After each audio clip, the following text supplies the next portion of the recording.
Buen día, buenas tardes, buenas noches, dependiendo en el día en el que usted nos esté viendo y dependiendo en el horario y en el país en el que usted nos está mirando. En esta mañana hermosa, preciosa, Dios le bendiga a todos. En este extraordinario y hermoso día de reposo, el día en el que Dios ha despertado en usted y ha despertado en mí. Hoy es día de reposo y no significa que hoy es sábado, porque Hebreos nos dice que lo que hemos creído, hemos entrado en el reposo de Dios. Reposamos del pecado. Hoy es día de reposo. Mañana es día de reposo. Pasado mañana es día de reposo. Y el tercer día es día de reposo. Todos los días son días de reposo. No hagamos como hacían los líderes judíos, que guardaban la ley, el cual era símbolo de este extraordinario día. No confundamos el día séptimo de la creación con el séptimo día de nosotros, porque nosotros estamos viviendo en el día séptimo de la creación. Hago esta salvedad para que todos entendamos que el día de reposo es la señal que hay entre Dios y nosotros para que nosotros sepamos y para que el mundo sepa también por medio de nuestro comportamiento que Él es el que nos santifica. Y además de reposar del pecado, ayunamos de la comida y el vino de Babilonia. Estos dos elementos, ayuno y reposo, son esenciales que el pueblo de Dios entienda y comprenda que es lo que el mismo Señor nos invita. Pablo también. Lo que pasa es que Pablo nunca menciona el día de reposo, porque Pablo entiende que el reposo es un reposo diario. Así que gracia y paz de Dios, nuestro Padre, y del Señor Jesucristo para todos ustedes en este extraordinario día. Bienvenidos a Biblia Estudio TV, tu instituto bíblico virtual. Como siempre, este es tu hermano Víctor Cáceres, quien te saluda en el amor de Jesucristo. Son las 5:43 de la mañana y hoy vamos a dar una continuidad de nuestra enseñanza bíblica, la mente de Cristo. Hoy estamos trabajando la parte 3. Como siempre, antes de empezar nuestros estudios, quiero recordarle que en Biblia Estudio TV no nos inclinamos a ningún pensamiento teológico ni a ninguna denominación en particular. Y, perdón, tengo que exhortarle a que, por favor, vea este estudio bíblico completo.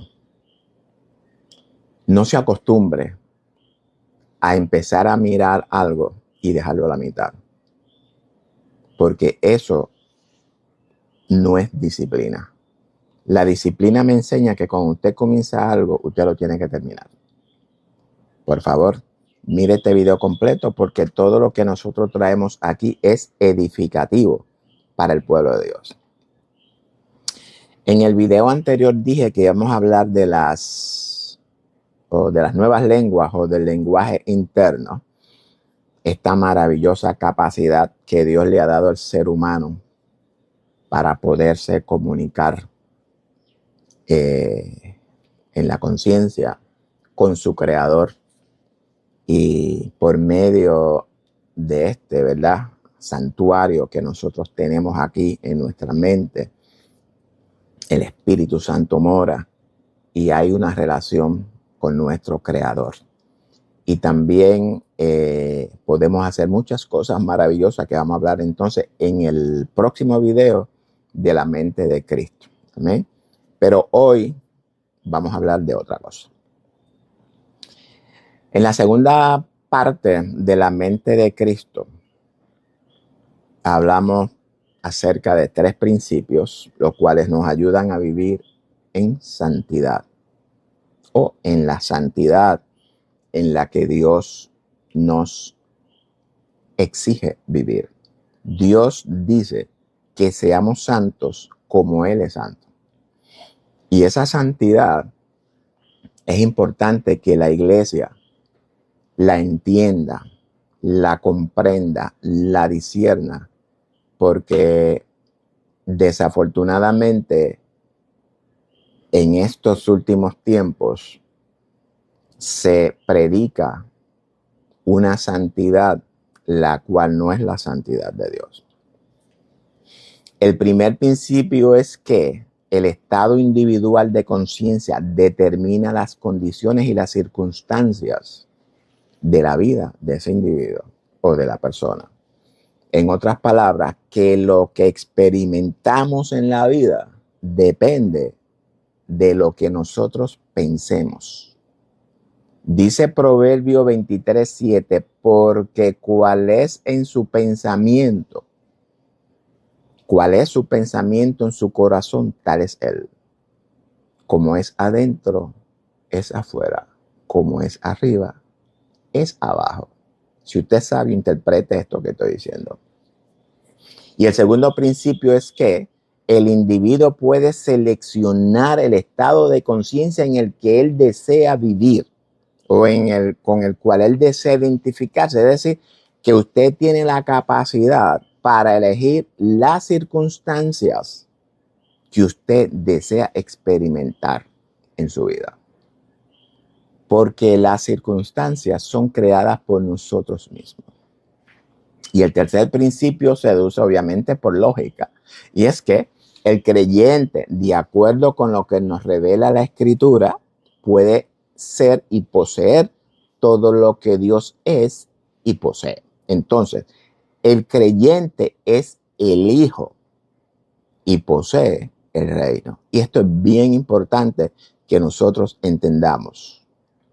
Usted es el Hijo de Dios y usted posee el reino en su carácter individual. Yo, en mi carácter individual, soy el Hijo de Dios y poseo el reino. Y lo mismo aplica para todo lo que son hijos de Dios. Porque es necesario que entendamos cuál es nuestra posición y cuál es nuestra posesión. Porque si no nos enseñan cuál es nuestra posición y cuál es nuestra posesión, entonces no hemos logrado entender el mensaje del reino que Cristo vino a predicar.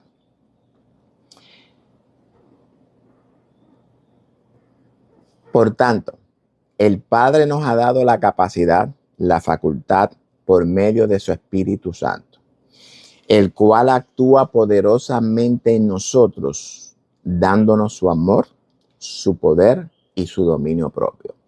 Ese dominio propio en nosotros es el reino sobre nuestra naturaleza humana y sobre todo lo creado. Somos reyes y señores, como acabo de decir, de nuestro universo interno, incluyendo nuestra naturaleza humana. Ese es el reino que Jesús vino a revelar dentro de nosotros, no fuera. Yo soy rey y señor de mi universo interno. Usted es rey y señor de su universo interno. Pero sobre ese universo, sobre ese señorío, sobre ese reinado, hay un reinado mayor, que es el reinado del Padre en nosotros. Porque somos una unidad de Elohim. Ya eso yo lo he enseñado básicamente en todas las enseñanzas. Somos una unidad, somos una chispa divina encarnada en este cuerpo humano. Concluimos diciendo que el estado de conciencia del creyente es la única causa de los fenómenos que nosotros experimentamos en nuestras vidas ya sea de bendición o de maldición. En otras palabras, que nosotros mismos somos la causa. Muchas veces nosotros nos quejamos de cosas que nos pasan y siempre la salida es que por causa de otra persona y comenzamos a echarle la culpa a este, a aquel y al otro, sin entender, sin analizar, sin hacer un análisis introspectivo de nosotros mismos para que nos demos cuenta que las causas están en nosotros. Pero es más fácil salir del problema culpando a otra persona o a otra experiencia. Y sí, no quiero decir de que muchas veces experimentamos circunstancias por causa de otras circunstancias de otras personas. Pero nosotros tenemos que aprender a identificar, porque son, eso como se llaman por ahí, daños colaterales, que usted recibe eso sin usted estarlo buscando, por lo que sea. Pero nosotros debemos de aprender a manejar esas situaciones. Y amados, algo bien importante, que aquí no estamos hablando de religiosidad. Cristo no vino a hablar de religión. Hablamos de la libertad con la que Cristo nos libertó. El Mesías, el Cristo, no fue enviado a hablar o a predicar religiosidad, ni dogmas, y mucho menos legalismo, porque eso fue el gran encontronazo que nuestro Mesías sostuvo contra sus líderes religiosos, sino que fue enviado a salvar a toda la humanidad, a liberarla de ese enemigo que la tiene esclavizada. Porque si usted no lo sabe, por lo menos nosotros fuimos esclavizados por un enemigo del cual vamos a hablar hoy. Y el hecho de que Cristo nos haya libertado de ese enemigo no significa que todavía ese enemigo no esté operando en nosotros con el objetivo de esclavizarnos nuevamente. Entonces, la pregunta normal y natural que se plantea es: si el creyente ha sido facultado, capacitado por el Espíritu de Dios en él, dándole amor, poder y dominio propio para poder regenerar su mente, su conciencia, y por último poder cambiar ese estilo de vida pecaminoso por un estilo de vida santo, agradable al Padre, ¿por qué no ha logrado cambiarla? Esa fue la pregunta. Porque desafortunadamente, al día de hoy existen millones de creyentes que todavía viven en un estado de esclavitud. No una esclavitud completa, pero sí una esclavitud parcial. Pero Cristo vino a libertarnos de esa esclavitud. Por tanto, lo que significa que nosotros no debe de haber ningún tipo de esclavitud. Somos esclavos de ese enemigo, de esa serpiente de Génesis, de esa bestia que habla Daniel. Nosotros no podemos esperar que los cambios se produzcan con el simple paso del tiempo, porque aquello que requiere un estado de conciencia santo, celestial, para que pueda producir ese efecto, es necesario vivir en ese estado de conciencia celestial y santo. Es precisamente a esto a lo que Pablo se refiere cuando nos dice que oremos sin cesar. Orar sin cesar es perseverar en un estado de conciencia donde nuestros pensamientos permanezcan alineados con los pensamientos del Padre. Recordemos que el Padre nos dice que sus pensamientos son mucho más altos que los de nosotros. Los de nosotros están muy por debajo de los pensamientos de Dios. Y precisamente ese es el objetivo, que nuestros pensamientos sean elevados para alcanzar la estatura de un varón perfecto delante del Padre. Por tanto, si nosotros queremos reinar de la manera en la que Cristo reinó, lo primero que debemos de hacer es buscar ese mismo reino en nosotros por medio de la fe para que podamos manifestar la justicia que ese reino produce o manifiesta en nosotros. Amén. Hablamos de perseverar viviendo en un estado de conciencia de fe. Pablo nos enseña que nosotros no andamos por vista. Es decir, que lo que nuestros sentidos nos dicen no es verdad. La verdad es lo espiritual, lo invisible, porque es donde operamos, es en la fe. Nosotros creamos nuestra realidad. Esto es bien importante que lo entendamos.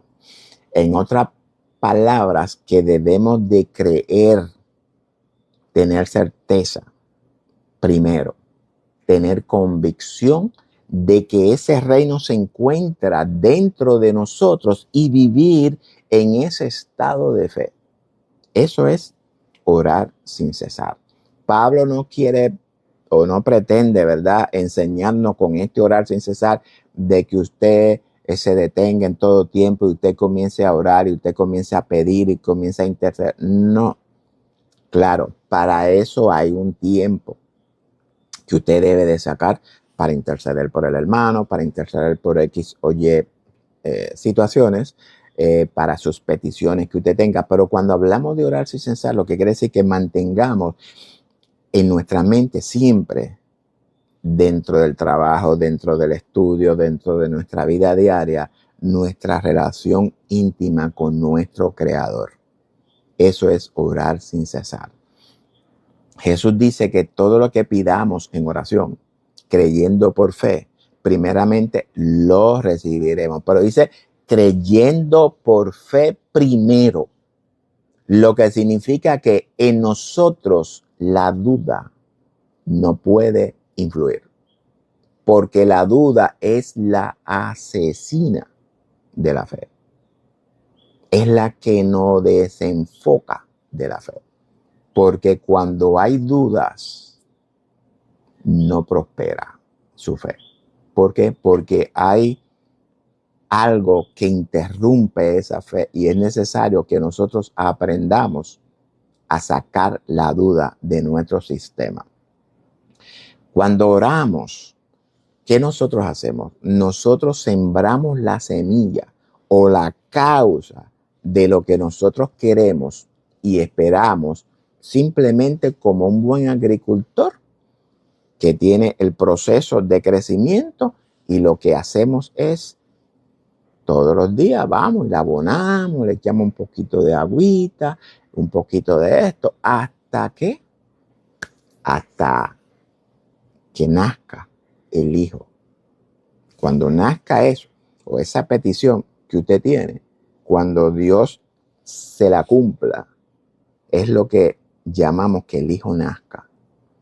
Pero esa semilla, nosotros no podemos acelerarla, no podemos hacer como muchas veces el niño.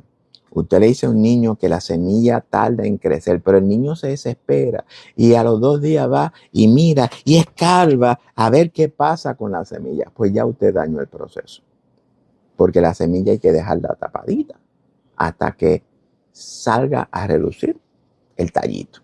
Cuando usted ve que ya el tallito sale, es seguro. Jesús nos revela que todo lo que pidamos, si creemos, lo recibimos. ¿Amén? Lo que pidamos o lo que declaremos por su palabra será hecho. Y fíjate que Jesús no especifica. Dice, lo que usted pida por su palabra o declaremos por su palabra será hecho. Porque Dios ha puesto su palabra en nuestra boca. Y ahora hablamos nuevas lenguas. Tenemos un lenguaje de fe por el cual el Señor contesta nuestras peticiones, nuestras oraciones, la petición que usted tenga. Y de esto yo puedo dar fe. Pero sin fe no hay respuesta. Recordemos que Santiago nos dice que si usted está falto de sabiduría, que la pida, porque Él no se la va a negar, pero que esa petición tiene que ser con fe. Lo que quiere decir es que ya cuando usted la pida, ya usted tiene que dar gracias porque ya en usted eso es una realidad. Jesús, cuando fue a resucitar a Lázaro, lo primero que Jesús dio fue gracias. Jesús no comenzó, ay Señor, yo te vengo aquí delante de tu presencia para pedirte que tú...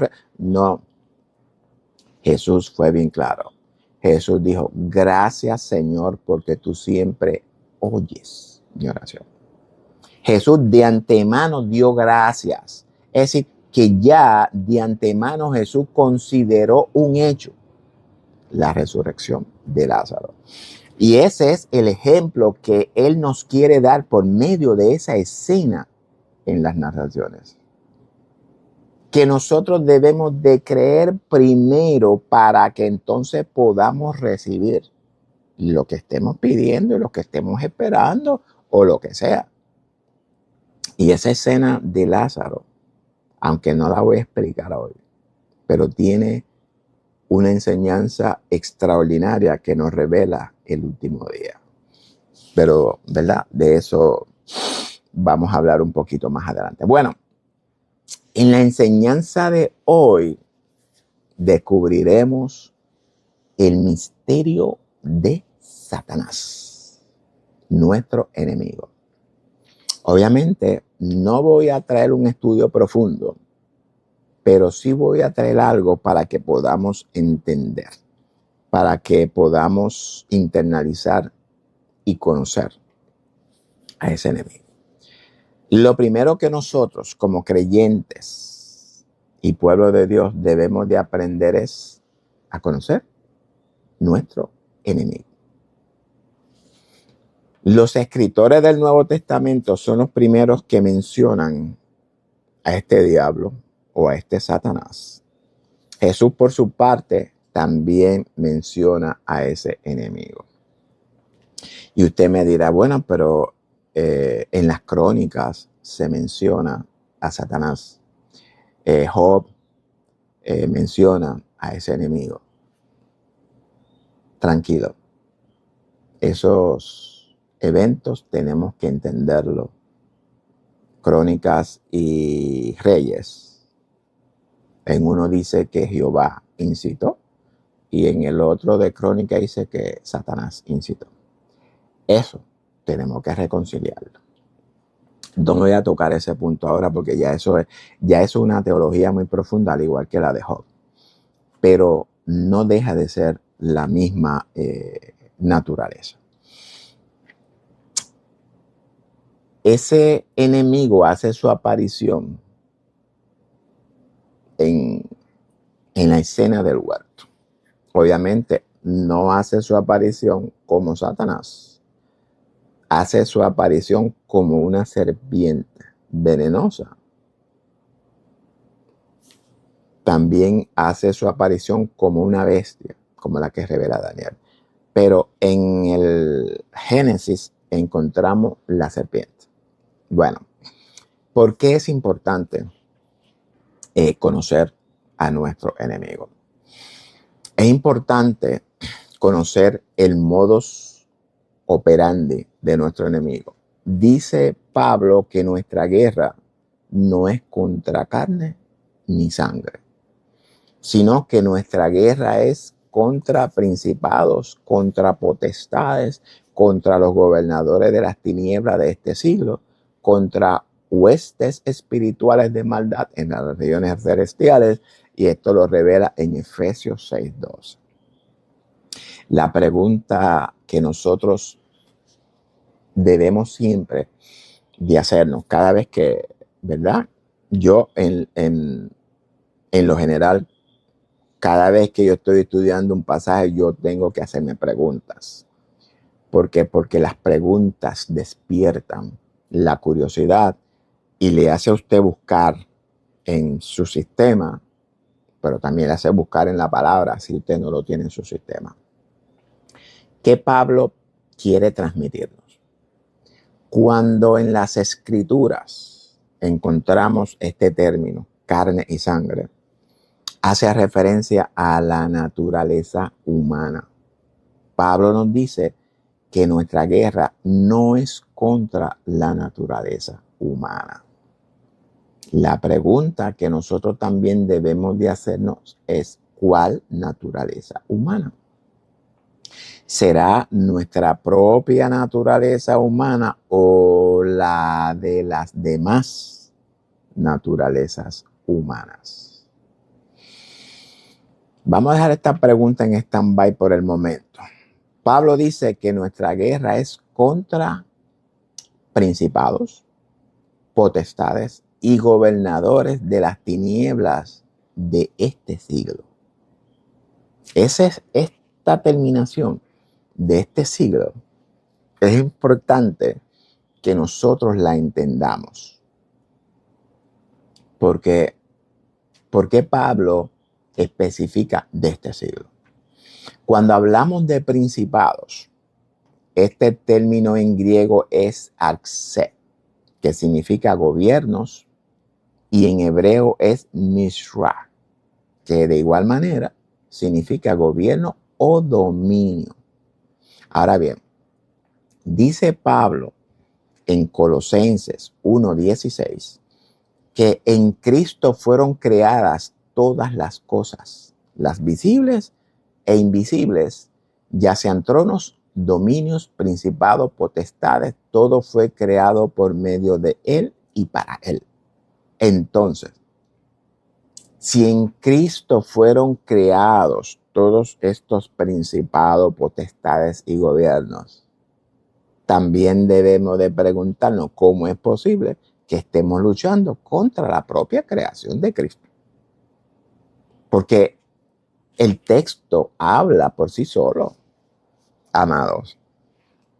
Cuando estemos estudiando, siempre yo se lo recuerdo, tenemos que analizar todo y analizarlo todo con cuidado y hacernos preguntas, porque no es simplemente leer como el papagayo y entender lo que entendamos así de rápido. No, la palabra necesita escudriñarla, necesita exégesis, necesita entendimiento, necesita interpretación. Entonces, ¿cómo es posible que estemos luchando contra la creación de Cristo? Bueno, la respuesta la encontramos en Efesios 1:19-23. Por esto que tenemos que reconciliar todos los textos y buscar esto acá. La pregunta la encontramos acá y la respuesta la vamos a encontrar en Efesios. Dice Efesios 19:23. Y voy a leerlo solamente. Obviamente sí voy a hablar un poquito del texto. ¿Y cuál la supereminente grandeza de su poder para con nosotros los que creemos, según la operación del poder de su fuerza, la cual operó en Cristo, resucitándole de los muertos y sentándole a su diestra en los lugares celestiales? Hablamos a la diestra del Padre o del mismo poder. Y lo puso, atienda, y lo puso sobre todo principado y autoridad y poder y señorío, y sobre todo nombre, es decir, sobre todo carácter que se nombra no solo en este siglo, sino también en el venidero. Así que vemos que Pablo allí habla de este siglo, pero ahora me incluye y también en el venidero. Hablamos de 2 siglos. y sometió todas las cosas bajo sus pies, es decir, bajo los pies de Cristo, y lo dio por cabeza sobre todas las cosas a la iglesia, la cual es su cuerpo, la plenitud de aquel que todo lo llena en todo. Entonces, si nosotros somos el cuerpo literal de Cristo, ¿bajo qué pies lo puso? Obviamente, bajo nuestros pies. Entonces, si Pablo en Colosenses revela que en Cristo fueron creados todo principado, potestades y gobernadores, y en Efesios nos revela que luego de su conquista en la cruz, fue puesto por cabeza sobre todo este principado, autoridad, poder y señorío, lo que Pablo nos quiere revelar es que todo eso fue quitado de nosotros y entregado a nuestro enemigo. Nosotros poseíamos todo eso en un momento de nuestra vida. Por razones de desobediencia, perdimos eso. Y otro se encargó de eso. Eso lo encontramos en el huerto. No voy a hablar de eso. Entonces, si nuestra lucha es contra todos esos poderes, lo que significa es que nuestra responsabilidad, ahora que Cristo nos fue dado por cabeza como reino y ha puesto a todos estos poderes debajo de nuestros pies, es entonces vencer a todo principado, a toda potestad y a todos los gobernadores de las tinieblas. Porque la conquista de Cristo fue imputada a nosotros, la iglesia. Fue imputada a usted en el contexto individual y fue imputada a mí en el contexto individual. Y para que esa conquista de nosotros sobre estos poderes sea una realidad, nos fue dado Cristo, como ya lo dije por cabeza, que es el mismo Espíritu Santo por medio del cual obtendremos la victoria. Porque el Espíritu Santo es el que nos va a guiar a toda verdad.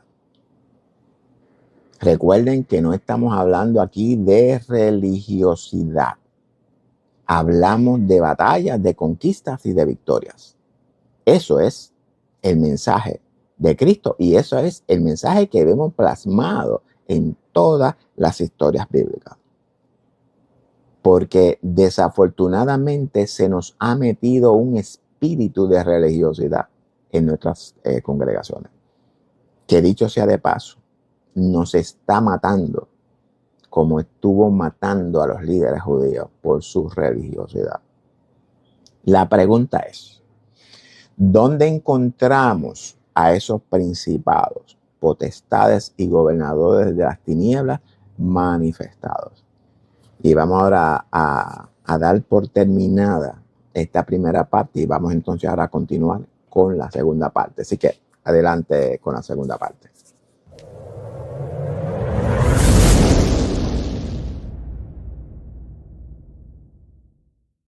Bueno, ya estamos de regreso en la segunda parte. Entonces la pregunta es que nos quedamos, ¿dónde encontramos a esos principados, potestades y gobernadores de las tinieblas manifestados? Bueno, lo encontramos manifestados primeramente en nuestros líderes, en los líderes del mundo, en los gobiernos y en todos aquellos que tienen posiciones de eminencia en este siglo malo. Hablamos del dominio, de la coerción que estos seres humanos ejercen sobre todas las conciencias de la humanidad para obligarlas a permanecer en esclavitud, permanecer bajo sus dominios. Y si usted no se ha dado cuenta que usted está bajo el dominio de Babilonia, si usted no se ha percatado todavía por qué el ángel dijo en Apocalipsis, pueblo mío, sal de Babilonia, lo que significa sal del dominio de Babilonia, porque Dios nos ha preparado y nos ha capacitado para no dejarnos dominar de Babilonia. Pero muchas veces el sistema babilónico nos extiende un menú agradable a los ojos, al gusto, a los deseos. Y aunque muchos de nosotros somos creyentes, fieles, pero hay algo en nosotros que nos atrae a ese menú. Y desafortunadamente muchos de nosotros acudimos a participar de la comida y del vino de Babilonia, en vez de ayunar a eso, en vez de reposar del pecado. Esto es lo mismo que nos revela Daniel 10:20, cuando el ángel le dice que tiene que pelear contra el príncipe de Persia y al terminar con él, a pelear contra el príncipe de Grecia. Sin embargo, esos nefilín, esos arcontes, no son nuestros únicos enemigos. Y usted me preguntará antes de continuar, Daniel pelea, o mejor dicho, el ángel dice que pelea contra el príncipe de Persia y al terminar va a pelear contra el príncipe de Grecia. Yo no voy a profundizar en eso. Ese príncipe de Persia y ese príncipe de Grecia, de lo que habla aquí, habla de que Persia, Grecia. Persia habla del sistema en el que nosotros vivimos, que estamos bajo este tipo de creencias religiosas. Vamos a ponerlo así, sistema de religión. Y cuando hablamos de Grecia, hablamos de este otro sistema que se ha desarrollado siempre ha estado del conocimiento, de que el hombre cree que sabe más que Dios. Recordemos que Pablo decía que los griegos procuraban siempre conocer y que los judíos buscaban señales. Vamos a ponerlo entonces entre esos textos. Los judíos representan a Persia y los griegos pues representan a Grecia. Uno es las señales y el conocimiento humano. Y todo eso destruye la fe. Ellos no son solamente nuestros enemigos internos. O mejor dicho, ¿verdad? No son nuestros únicos enemigos. Ellos son nuestros enemigos externos, los que procuran dominar nuestras conciencias. Y dicho sea de paso, en muchos creyentes han dominado las conciencias, porque no hay cosa peor que la esclavitud religiosa, en la cual vivimos. Y esto que voy a decir, lo digo con mucho respeto y con mucho amor, pero es necesario decirlo para que el pueblo de Dios comprenda y entienda que nuestras denominaciones, todas, nos han esclavizado con sistemas de religiosidad. No me gusta decir esto, pero esa fue la lucha de Jesús contra la religiosidad y la tradición. Y eso mismo es lo que estamos viendo en nuestras congregaciones. El que tenga oído para oír, que oiga. Hay otros enemigos o hay otro enemigo que es peor que ellos.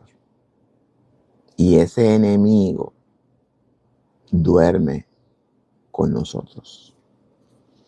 Y no es el cónyuge, sino quiere decir que sea su esposa o que sea su esposo. Ese enemigo personal, inseparable de nosotros, es precisamente esto, nuestra naturaleza humana. Cristo vino a liberarnos, primeramente, de nosotros mismos, de nuestra naturaleza humana pecaminosa, de nuestra voluntad que estaba dominada por la naturaleza humana pecaminosa, liberarnos de nuestras emociones y de nuestros pensamientos que todos estaban esclavizados por nuestra naturaleza humana. Ya esto yo le expliqué lo que aconteció en el huerto. Ahora bien, esto es importante que entendamos. Ese enemigo es metaforizado por Cristo como Satanás y el diablo. Jesús no pretende enseñar que Satanás es un ser que actúa desde afuera de nosotros. Nuestra teología es la que ha creado a un ser fuera de nosotros.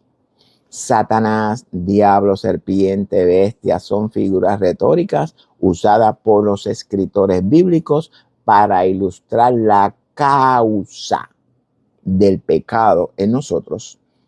Esa causa es nuestra naturaleza humana, la cual Pablo también la llama la carne, la cual genera esas concupiscencias en nosotros, esas tentaciones en nosotros, que si nosotros la obedecemos, estamos presos. De igual manera, Jesús metaforiza el castigo por desobediencia como Gehenna, en alusión al valle de Hinnom, donde los judíos quemaban o pasaban a sus hijos por el fuego en ofrecimiento a sus dioses. Ese Gehenna, la Iglesia Católica lo tradujo como infierno, y Agustín de Hipona desarrolla entonces la idea de ese infierno, junto con esta obra de Dantes, que habla del infierno y todas esas cosas.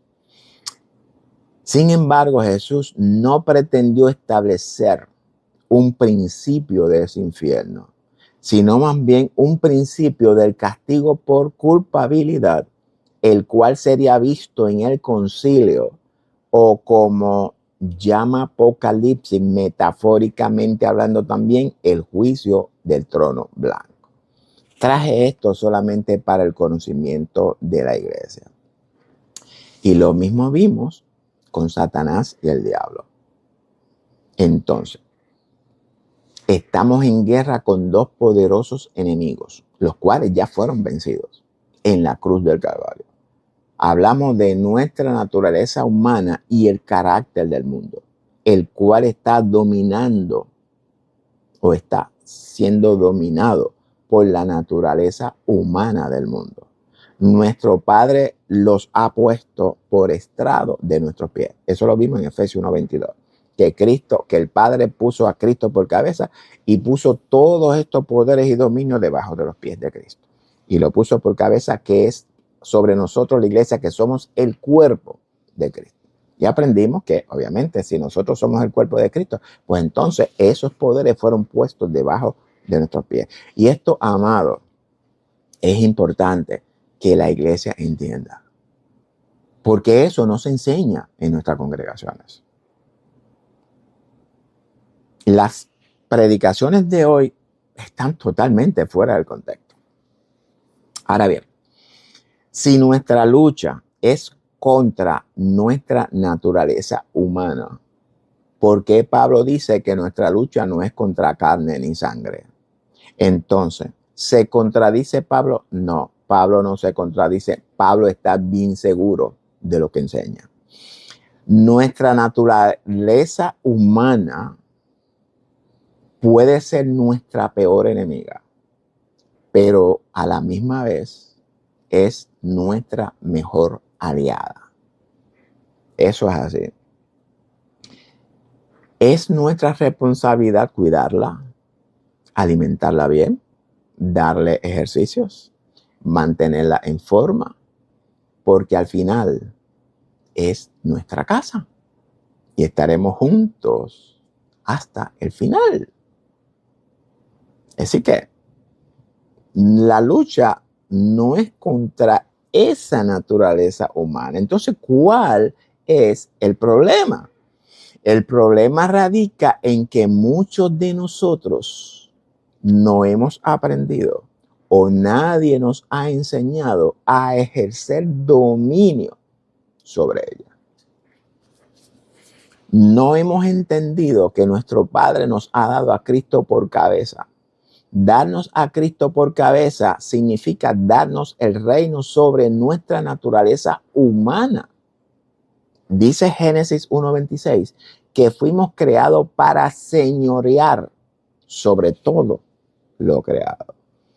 Cuando la naturaleza humana siente deseos que violan la ley, esto es importante que lo entendamos, que van en contra del conocimiento que tenemos de Cristo, del Padre, genera lo que Santiago llama concupiscencias. Esas concupiscencias son para tentarnos con el propósito de ella, la naturaleza humana, lograr por medio de nuestras conciencias sus deseos pecaminosos. Si su naturaleza pecaminosa tiene deseo de tener sexo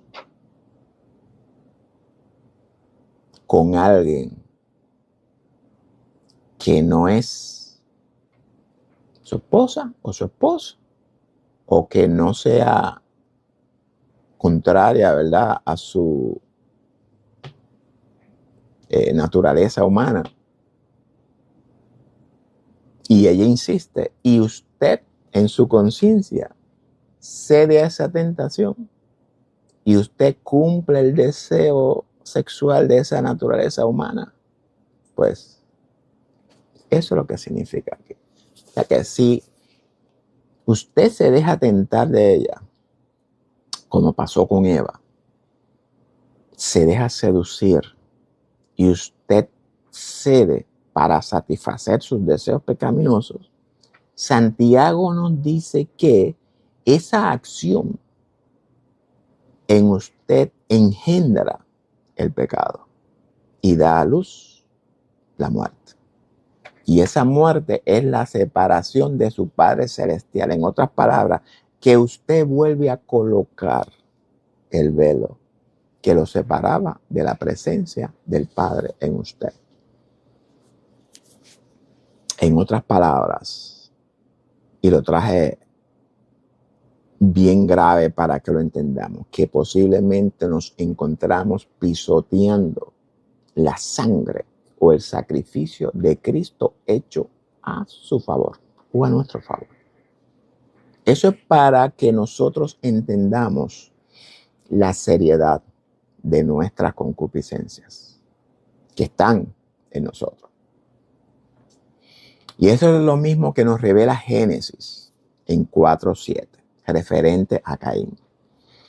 Dice, si me desobedeces, si no haces mi voluntad, el pecado te acecha. Sin embargo, Dios le dice que el deseo de la naturaleza humana es de Él. Y Él se enseñoreará de ese deseo. En otras palabras, que aunque el deseo de desobedecer lo ataque, Él tiene la capacidad de enseñorearse de ese deseo, dominarlo. Y aunque yo sé que por experiencia propia también se lo puedo decir, porque todas estas cosas que yo enseño aquí Muchas de ellas yo he tenido que experimentarlas, las buenas y las malas. Es difícil muchas veces, pero no imposible. Porque Cristo, el Padre, nos ha dado un espíritu de amor, de poder y de dominio propio. Si nosotros no aprendemos a ejercer ese poder, ese amor y ese dominio propio, primeramente sobre nosotros mismos y sobre los demás, no reinamos. Entonces, nuestra lucha no es contra ella, sino contra las concupiscencias que ella genera en nosotros. Cuando nosotros la dominamos, ella es nuestra aliada, es nuestra sierva, es nuestra sirviente. Pero cuando ella nos domina, se convierte en nuestra enemiga. Entonces, usted decide si usted reina sobre ella o ella reina sobre usted. Eso es una decisión de nosotros, luego de tener el conocimiento. Porque esto es bien importante, porque dice Jehová que su pueblo se pierde por falta de conocimiento. Y si es por falta de conocimiento, hoy entonces usted está aprendiendo ese conocimiento. Por tanto, efectivo hoy, usted tiene que tomar la decisión correcta. Ya usted sabe la verdad. Si usted no la pone en práctica, entonces es su responsabilidad, no la de Dios. No. Porque muchas veces nosotros decimos, no, que si Dios me tiene en esto, que si Dios me tiene... Mire, Dios no tiene pasando a nadie por nada. Nosotros mismos somos los causantes de nuestras circunstancias, de todos estos fenómenos que nos rodean. Dice Ezequiel 43:8 y nos lo expresa de la siguiente manera, referente a nosotros. Porque poniendo ellos su umbral junto a mi umbral y su contrafuerte junto a mi contrafuerte, mediando solo una pared entre mí y ellos. Y esta pared se refiere, puede ser tanto a la cortina del santuario como al velo de Moisés o el pecado. Han contaminado mi santo nombre con sus abominaciones que hicieron, por tanto los consumí en mi furor. Así que vemos que ya Dios de antemano ejecutó juicio contra nosotros. Contaminar el santo nombre significa contaminar su carácter, su personalidad, su Espíritu Santo, su ley y todos sus atributos con nuestras abominaciones o acciones repugnantes delante de él. Esas abominaciones son causadas por las concupiscencias que generan nuestra naturaleza humana, y es por esta razón que el Padre nos dio a Cristo por cabeza para reinar sobre ella. Mira que estoy tratando de mantener la idea en todo el estudio. Por tanto, amado, por favor, procuremos interpretar correctamente la Escritura y entender que el reino de Dios se encuentra en usted, se encuentra en mí, se encuentra dentro de la iglesia. No es algo futuro. El reino no es algo que vamos a recibir en aquel grandioso día. Ya en el momento en el que usted entra en el reposo de Dios, en el momento en el que usted nace de nuevo, en el momento en que el Espíritu Santo lo sella como hijo, ya usted empieza a reinar. Ahora, ese reino es importante o es significativo porque nosotros tenemos que permanecer en ese reino, permanecer en el estado de conciencia de fe. Jesús dijo en Mateo que el que perseverare hasta el fin, ese será salvo. No cualquiera, porque nosotros mandamos ahora mismo para el cielo, ¿verdad? Para el supuesto cielo, a todo el mundo. Nosotros mismos somos la causa de todas las circunstancias que experimentamos en nuestras vidas, ya sean buenas o sean malas.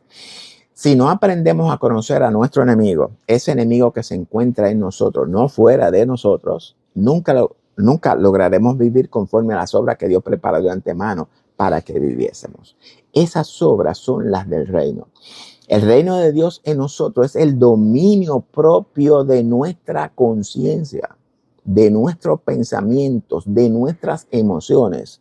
Es nuestra responsabilidad dominar nuestra naturaleza humana, nuestro carácter y todo el carácter del mundo. Ese dominio de todo carácter del mundo lo van a implicar en el diálogo interno. Pablo y los apóstoles en sus cartas nos exhortan a dar muerte a toda la inercia o a toda esa ley que todavía opera en nuestra naturaleza humana.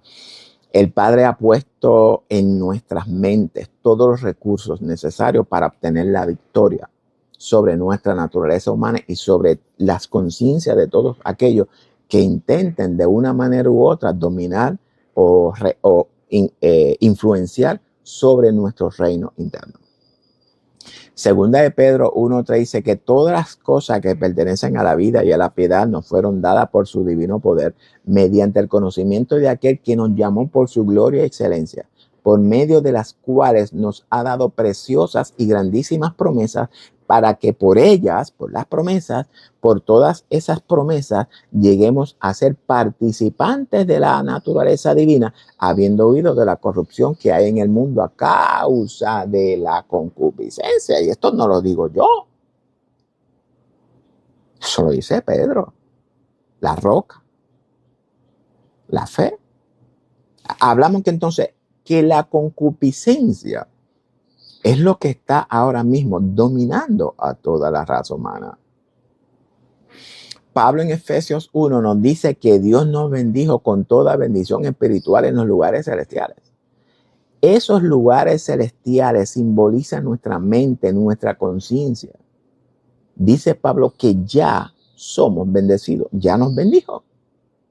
Ya estamos bendecidos. Vamos a analizar lo que Pablo nos revela en Romanos 6. Pablo nos dice que debemos de considerarnos muertos al pecado. Y ese considerarnos significa que nuestra naturaleza humana está muerta por fe. Dice Pablo que los que hemos muerto al pecado, ¿cómo viviremos aún en él? Si fuimos bautizados en Cristo, es decir, que fuimos bautizados en su muerte, y si fuimos bautizados en su muerte, también fuimos sepultados juntamente con Cristo. Morir en Cristo significa negarnos a nosotros mismos, darle muerte a esa vieja voluntad, a esa voluntad que antes estaba esclavizada por nuestra naturaleza humana, la carne. Ese sepultado con Cristo simboliza que al morir esta voluntad, entramos en el reposo de Dios. Si nuestra naturaleza humana y nuestra voluntad ambas fueron crucificadas y sepultadas con Cristo en nosotros, entonces, con Cristo, entonces surge en nosotros lo que Cristo llama el nuevo nacimiento, de cero, from scratch. Es decir, borrón y cuenta nueva. Pero este nacimiento nadie nunca nos lo ha explicado. Ya el viejo Víctor, con su voluntad, está muerto y sepultado con Cristo. Ese viejo Víctor está reposando en la tumba con Cristo, espiritualmente hablando, es reposando del pecado. Esta naturaleza humana es la que reposa del pecado, espiritualmente hablando. Y de la misma manera en la que Cristo resucitó de los muertos, nosotros también resucitamos, espiritualmente hablando, a una nueva vida. From scratch, es decir, desde el origen, cero. Ya su conteo empieza en cero. Todas las cosas viejas pasaron y aquí todas son hechas nuevas y somos nuevas criaturas en Cristo. Ese nuevo nacimiento en nosotros ocurre cuando fuimos sentados con Cristo en los lugares celestiales. Es decir, que el Padre nos posiciona Hablamos de posición. Nos posiciona en la misma posición del Mesías, de Cristo, en nosotros mismos. Porque el que ha muerto ha sido justificado del pecado. Y si yo he muerto, si mi naturaleza pecaminosa ha muerto, entonces yo soy justificado del pecado. Y si morimos con Cristo, creemos por fe que también viviremos con Él. Amén. Ese resucitar en nosotros es despertar al Cristo que está oculto en nosotros. Pero primero tenemos que darle muerte a Caín para poder darle vida a Abel.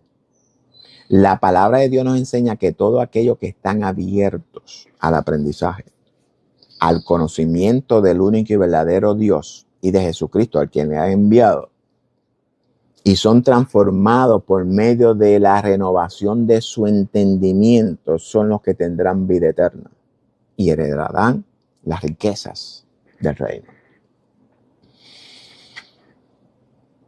Porque nosotros se nos ha enseñado algo siglos atrás y hemos permanecido en eso. Sin embargo, Pablo en Romanos 12 nos exhorta a que renovemos, es decir, update por medio de la palabra. Porque si lo que se interpretó en el pasado fue una mala interpretación y nosotros nos quedamos con esa mala interpretación, no nos estamos renovando por medio del entendimiento, porque son los que tendrán vida eterna y heredarán las riquezas del reino. Mientras que aquellos que se creen saberlo todo no renuevan su mente, sino que siguen ahí en su propio estado de conciencia caído o en su zona de confort o de comodidad. Aquellos que no renueven su mente, su entendimiento y no tienen el conocimiento de la verdad, se hallarán perfectamente equipados para enfrentar el juicio de Yahweh y de su castigo. Fíjate qué cosa cool. Así que usted mismo es el que decide. Y para terminar con la enseñanza de este ministerio de Satanás, Pablo nos dice que no hay condenación para los que estamos en Cristo. Los que vivimos conforme al Espíritu y no conforme a la carne o conforme a nuestra naturaleza humana.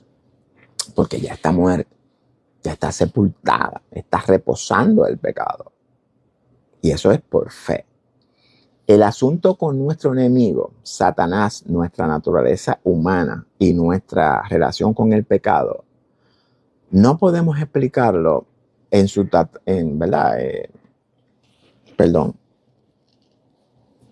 totalidad en un solo estudio. Hablamos de un tema algo complejo y muy profundo.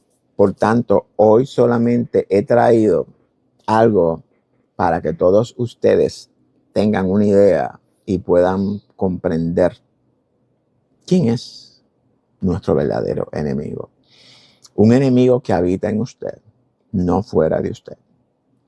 Cuando yo comprendí esta enseñanza, mi vida tomó otro giro.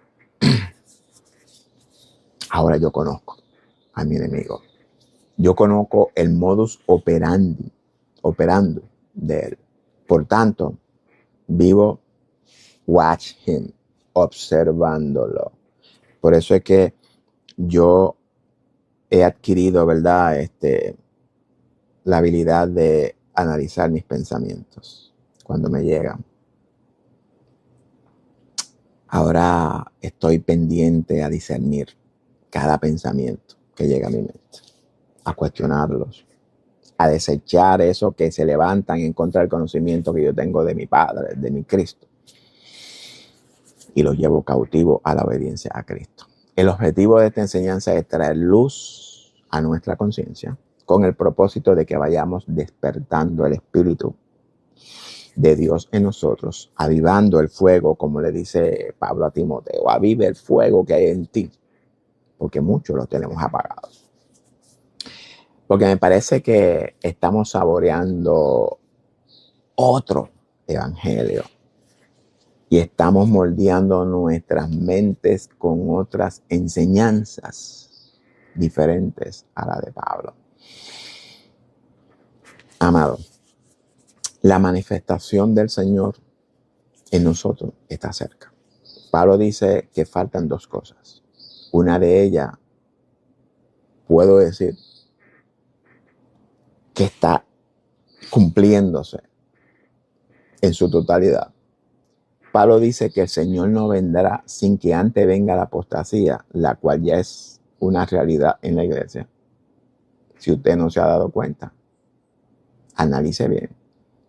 Y la segunda es, y se manifieste el hombre de pecado. Segunda de Tesalonicenses 2:3. Ese hombre de pecado es el mismo inicuo que habla Pablo. Ese hombre de pecado es el mismo anticristo, el mismo espíritu anticristo, como lo menciona Juan. Ese hombre de pecado es la misma bestia que nos habla Daniel, que sube del mar también en Apocalipsis. Ese mismo hombre es el que fue, no es y será. Y ese mismo hombre es el hijo de perdición. Ese mismo hombre es Salomón. No quiero decir que sea Salomón, ¿verdad? Per se, real, sino me refiero al reinado de Salomón. Sin embargo, en el tiempo declarará todas estas cosas. En nuestra congregación hay una teología que no reconoce lo que el Mesías profetizó en Mateo 24. El Mesías profetizó que grande tribulación, el Mesías profetizó que habrá grande tribulación para el pueblo de Dios, no para el mundo gentil. Para el mundo gentil lo que va a haber va a ser ira y castigo. Hablamos de dos cosas diferentes, pero nosotros hemos dicho que las tribulaciones y la ira es lo mismo. No es lo mismo. Estamos hablando de dos cosas totalmente diferentes. Por favor, entendamos las escrituras. Es mi responsabilidad enseñar esto. Escuche la iglesia o no escuche. Preparemos porque la tribulación a la iglesia es una realidad que no hay teología que la pueda negar. Y de esta tribulación vamos a hablar en el estudio que ya mismo voy a grabar detrás de esto. Así que, y esto se lo digo con mucho amor y mucho respeto para ustedes, que es el pueblo de Dios, pero tenemos que aprender a interpretar las escrituras correctamente y a renovar nuestras mentes, nuestro entendimiento por medio de ellas. Porque si 600, 700 años atrás, bueno, no, de eso vino del 1800, estamos hablando de 200 y pico de años atrás, que esto no se creía. Es decir, que se creía que sí, la tribulación era parte de la iglesia, como la iglesia primitiva, y después vino el sistema católico y nos cambió todas las cosas, y después en el 1800 y pico surgieron 2 o 3 teólogos por ahí que eso no es cierto. Vayamos al principio, a los principios bíblicos. Gracias por su patrocinio. Gracias por permanecer todavía aquí con nosotros. Gracias en verdad mira, fíjate que no le he dicho que compartan en este estudio. Comencé a hablar y no le he dicho que comparta con nadie, pero por lo menos en los letreros se los acomodo por ahí.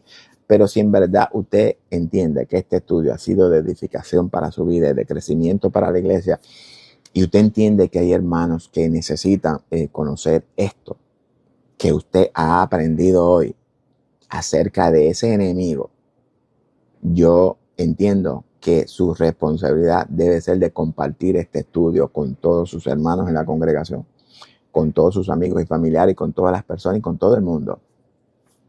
Porque nosotros somos muy buenos compartiendo chucherías que aparecen por ahí, sin saber ni siquiera de dónde proceden esos mensajes y no sabiendo que lo que le estamos dando es promociones a otras páginas carnales y mundanas, y muchas veces son páginas que detrás de lo que hay de eso son pornografía y todas esas cosas. Dímelo a mí, que a veces me llega algo y yo presiono y cuando digo, Dios mío, ¿pero qué es esto? Te engañan, te ponen un anuncio bien bonito Y tú ves, y tú, comparte, y tú ves que tienes miles de millones, y tú, porque como tienes millones, tú lo vas a ver también. Pero ya yo estoy aprendiendo a no caer en ese gancho. Aprenda usted también, amados. Gracias por sus comentarios, gracias por su me gusta, sus comentarios ya sean positivos y negativos, porque recordemos que no es de todos la fe, no a todos les gusta el conocimiento de la palabra. Lo que usted aprende aquí no lo va a aprender en ninguna universidad teológica, en ningún instituto bíblico, ni en ninguna escuela dominical ni sabática. Esto no se trata de religiosidad, vuelvo a repetir, sino se trata del reino, de la verdad, de lo que Cristo vino a liberarnos. Hablamos de la liberación de nuestra naturaleza humana y de esas concupiscencias, y también para que reinemos sobre todas, primeramente sobre nuestra naturaleza humana y sobre todas las naturalezas humanas del mundo. Pero en el próximo estudio de la mente de Cristo vamos a aprender a cómo dominar sobre las mentes. No sobre las mentes, sino más bien sobre las concupiscencias que esas mentes del mundo generan con el objetivo de dominar nuestra conciencia. Dios les bendiga a todos. Los amo en el amor de Jesucristo. Será hasta la próxima, si el Señor así lo permite. Chao.